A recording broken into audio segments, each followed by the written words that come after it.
Okay everyone, this is the boat I got to restore.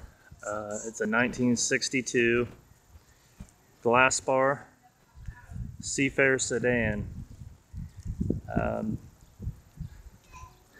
I got this to try to do, and we'll go from there. Not real sure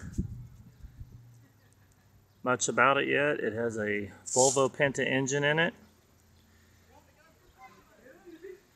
and I actually got the original, it's hard to see, 1962 trailer made by the Teeny company that doesn't even exist anymore. So that's been pretty neat. I'm gonna pause this while I climb up and I'll show you the insides.